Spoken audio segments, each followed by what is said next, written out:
ngasi video asidi India amadi China gi military power gi matangdani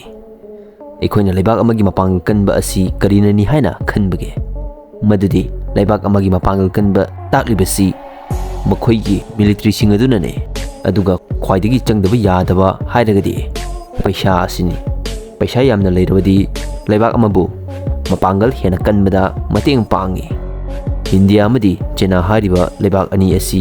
border thangnabana maram moirega yamna toina lan tawnabagi khudong chaba lai aduna maram moirega leibak ani sigi tawbangamba kharadang khangminasi amadi makhoi gi Khutchu Khutlai sing adu kayam yamna leibage haibadasu khangminasi aduga mana Adom su khangbiramlagani leibak ani si mamangda thengkhang kaya kaya da unkhatnaba leikhrabani hojik ki oina global rank asi India gi oina mari subada leiri amadi China gi na ahum subada lei masina takpadi yamna akanba mawongda lamjel tanari takpane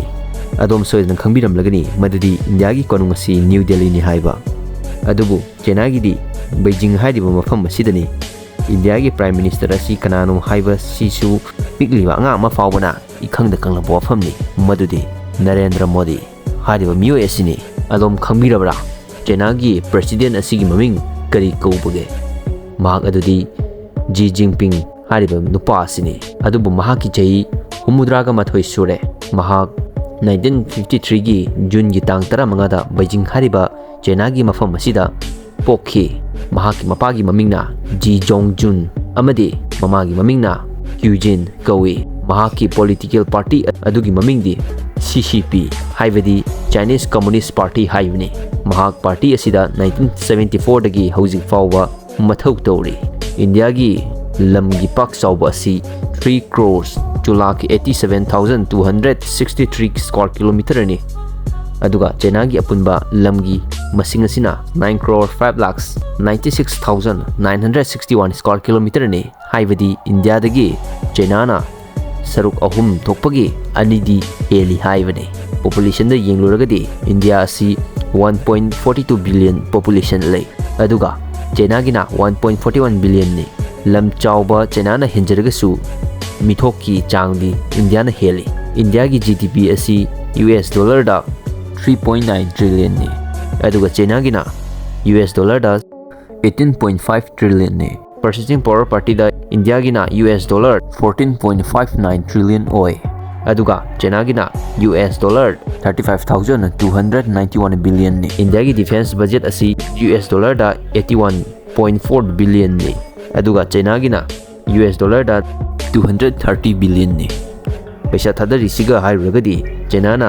henba tabani hojiti khulai rom damu mai onsilasi madudi ahanbada nuclear haiba khulai asi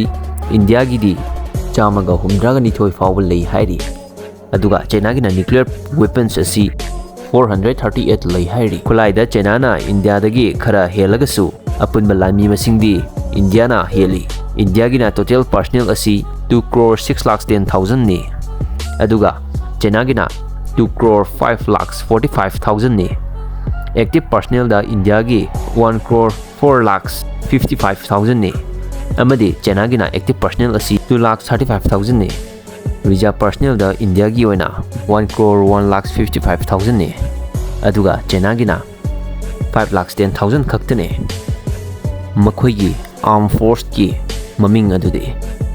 India gi na Indian Army amadi China gi na PLAGF haibadi People's Liberation Army ground force haibani army personnel da India gi na 1.2 million ni China gi na 2 million ni combat tank dana India gi apunba masing asi 4,614 lei China gi na 5,000 lei armor vehicle sidana India gi 1,51,248 lei aduga China gi na 1,74,300 lei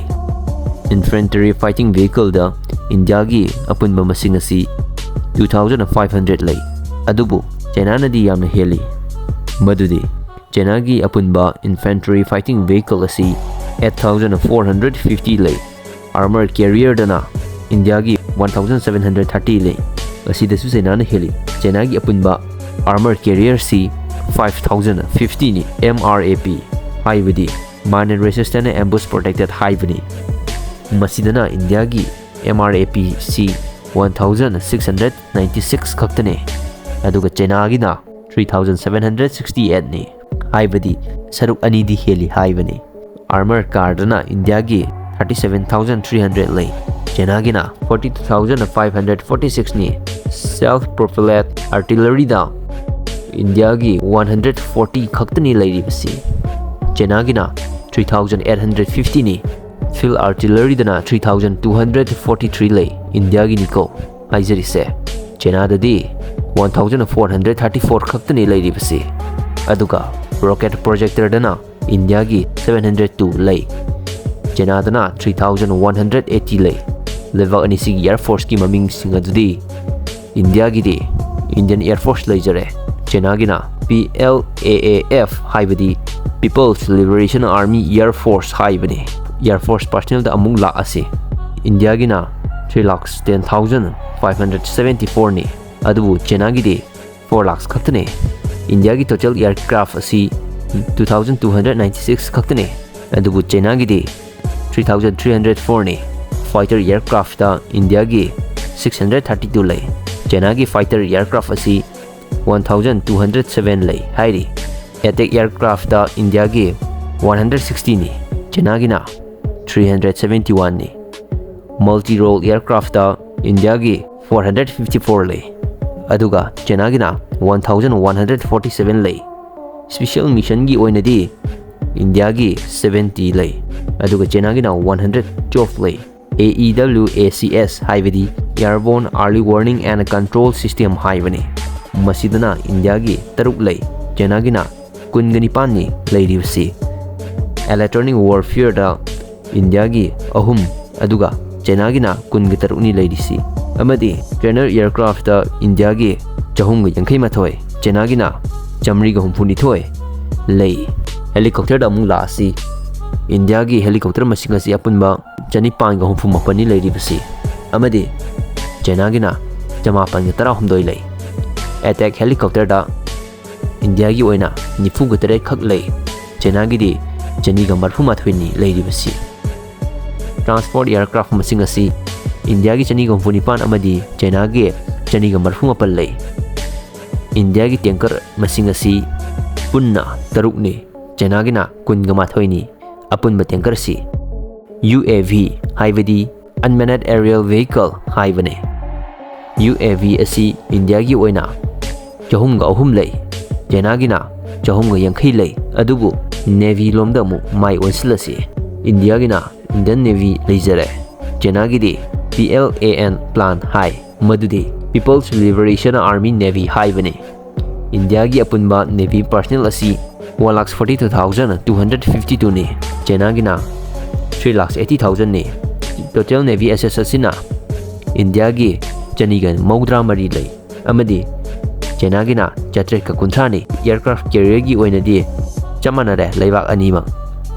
haibadi leibag animak ani khaktani layribasi helicopter carrier da China gi ahum lay India gi di ama faw laite destroyer da India gi rani thoi amadi China gi 80 ni layribasi frigates na India gi 30 thoi lay China gi di 93 sui corvettes da India gi 19 khak lay amadi China gi di 100 thoi lay hairi submarine da mula asi submarine asi India gi 19 khak lay adubu China gi di 100 lay hairi petrol vessel da India gi chamaga 138 amadi China gi chamaga 60 lay mine warfare da India gi amata laite adubu China gi di 103 lay merchant marine da India asi 1,500 ama lay adubu China gi di yamna yami 3,400 ni layribasi labor force da India gi oina 476.6 million ni amadi China gi labor force da 791.3 million ni hairi India gi airport masing asi apunba 138 ni adum oinamak China gi di airport masing asi apunba oina 305 lay roadway coverage ki jaga da India gi 6 crore 3,71,847 kilometer ni China gina 5 crores kilometer ni railway gi coverage jaga da asidana India gi apunba masing asi 65,554 kilometer ni adubo China gi di 1,50,000 kilometer ni waterway coverage ki oy hairagadi India gi apunba si 14,500 kilometer ni hairi China gi na 27,700 kilometer ni Adom su khangamgani India gi special forcing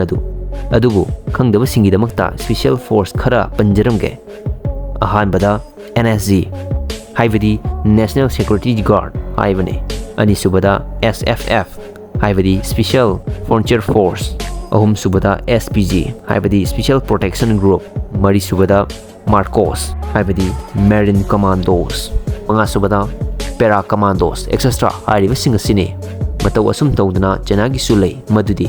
People's Liberation Army Special Operation Force hairiba sine ngasigi video sida khangbiram lagani madudi India dagi China na Khutchu Khutlai gi lamda yamna heli haibasi madunabo